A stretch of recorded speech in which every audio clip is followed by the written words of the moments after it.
দক্ষিণ মালদহের তৃণমূল কংগ্রেসের প্রার্থী শাওনওয়াজ আলী রায়হানের হয়ে ইংরেজবাজার ও শহরে জনসভা করলেন রাজ্যের অর্থমন্ত্রী চন্দ্রিমা ভট্টাচার্য।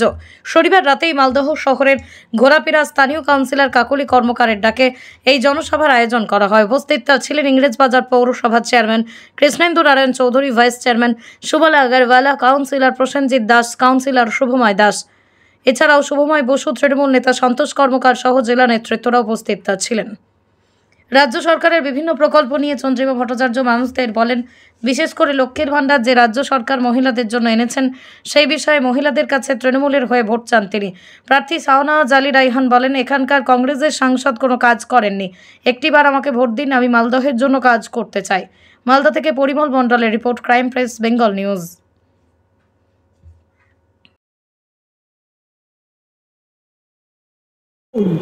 আপনারা নিচে থেকে আমাদের সমর্থন করে যেভাবে আমাদের মঞ্চটা তৈরি করে দিয়েছেন, আপনারা সমর্থন না করলে তো মঞ্চ তৈরি হতো না।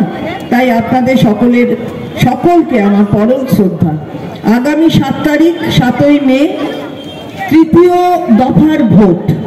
সারা ভারতবর্ষে 2টি দফার ভোট হয়ে গেছে। একটি 102 কেন্দ্রে সারা ভারতবর্ষে, দ্বিতীয় দফায় 89 কেন্দ্রের ভারতবর্ষে ভোট হয়ে গেছে। তার মধ্যে 6টি কেন্দ্র 2 দফায় এই উত্তরবঙ্গেই আমাদের 6টি কেন্দ্রে ভোট হয়েছে।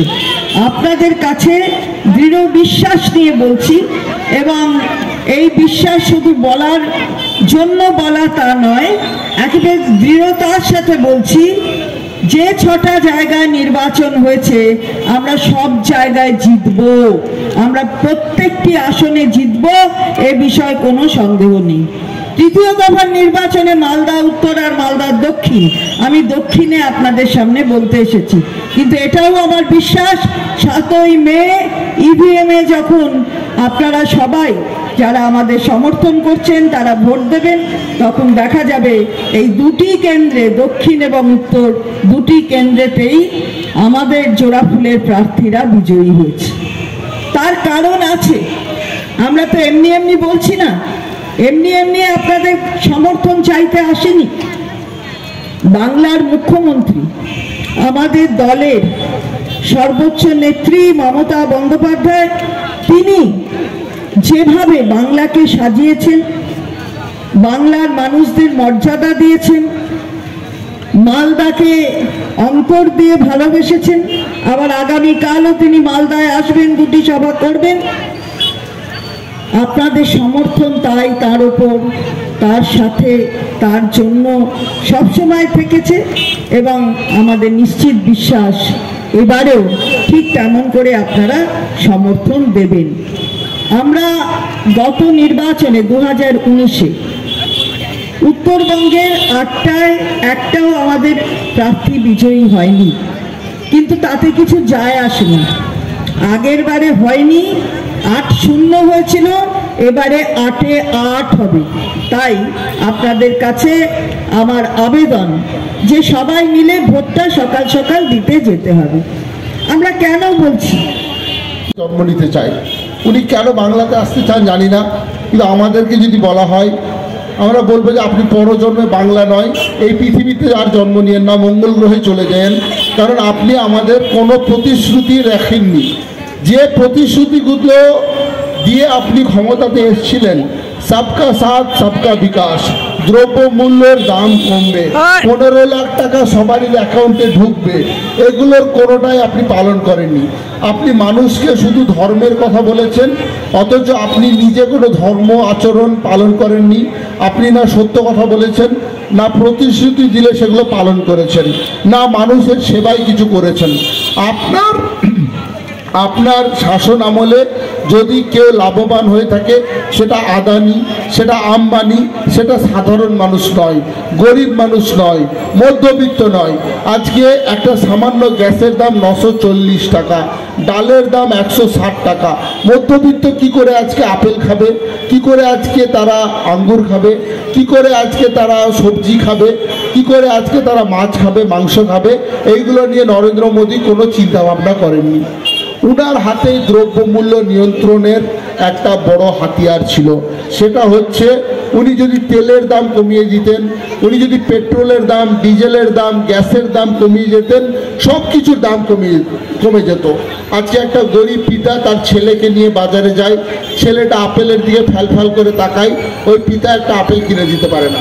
মধ্যবিত্ত পিতাই পারে না, তো গরিব পিতা কি দিবে?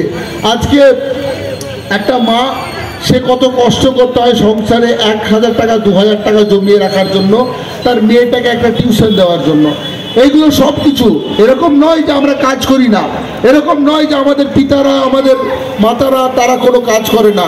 মহিলারা অনেক হাতের কাজ করে, মহিলারা অনেক জায়গাতে আজকের দিনে তারা চাকরি করে। অনেক welcome welcome welcome Chandrima Bhattacharya welcome.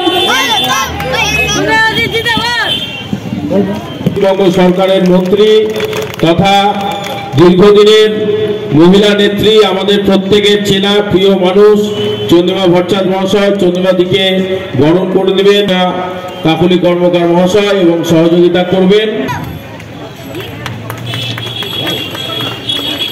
সবাই হাততালি দিয়ে তাকে বরণ করে নিন। এবার আজকের এই পথসভাকে সম্বোধিত মাননীয় চন্দ্রিমাদির কাছ থেকে বক্তব্য শুনে নেব। দেশের ভোট, এটা রাজ্যের ভোট না, এটা পৌরসভার ভোট না, এটা পৌরসভারই। পৌরসভা বছরে 2 কোটি টাকা 3 কোটি টাকা এক্সট্রা পাবে। থানা জালিরার হাততালি দিয়ে অভিবাদন করবেন আমাদের প্রার্থী মমতা বন্দ্যোপাধ্যায়ের আশীর্বাদ ধন্য শাহনাজ আলী রায়হান মহাশয় আপনাদের মধ্যে এসে উপস্থিত হয়েছেন।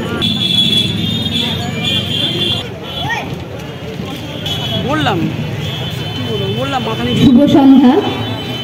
আজকে ঘোড়াপির মোড়ে আমাদের কেন্দ্রের লোকসভা নির্বাচন প্রার্থী আমাদের শাহনাজ আলী রায়হান সাহেব উপস্থিত আছেন। উপস্থিত ছিলেন উপস্থিত এলাকার সমস্ত দাদারা। এরকম একটা অবস্থায় তিনি রয়েছেন।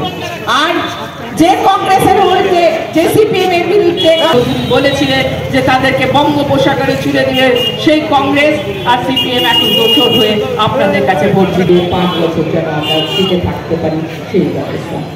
মানুষের জন্য তারা কি করেছে, মানুষের সাথে কত রকম ভাবে থেকেছে সেই ব্যবস্থা। আজকে অনেকে বলবে এটা মোদির ভোট, দিল্লির ভোট, মোদির ভোট, কিন্তু দিল্লিতে যাকে উত্তর হবে সংসদ আমাদের হিসাবে ছিলেন ডালু বাবু, তিনি কোনোদিন সংসদে যাননি। একটা ছোট্ট সাথে যিনি জানি না তাকে বহিষ্কার কি করে করবেন, বহিষ্কৃত কি করবেন, এটাই হচ্ছে তার পারফরমেন্স। চেষ্টা করে যাচ্ছেন গরিব মানুষ এই পরিষেবা গ্রহণ যদি আপনারা আগামী দিনে আরো করতে চান, তাহলে আজকে ভারতবর্ষের একজন মহিলা মুখ্যমন্ত্রী, সেই মহিলা মুখ্যমন্ত্রীর জবাব মা বোনেরা, তার সঙ্গে আমাদের যারা দাদা ভাই বা বিভিন্ন কাকুরা রয়েছেন। পথসভা হয়েছে প্রার্থীকে নিয়ে। আমাদের এখানে উপস্থিত ছিলেন আমাদের শাহনাজ আলী রায়হান সাহেব, আমাদের চেয়ারম্যান সাহেব, ভাইস চেয়ারম্যান, আর শেষে এসেছেন চন্দ্রিমাদি। সকলেই আজকে এই রায়হান সাহেবের ভোট প্রচারের জন্যই আমরা এখানে আজকে পথসভা করেছি। প্রচুর লোকের জমা হয়েছে, 2000-এর উপর ছিল জমা।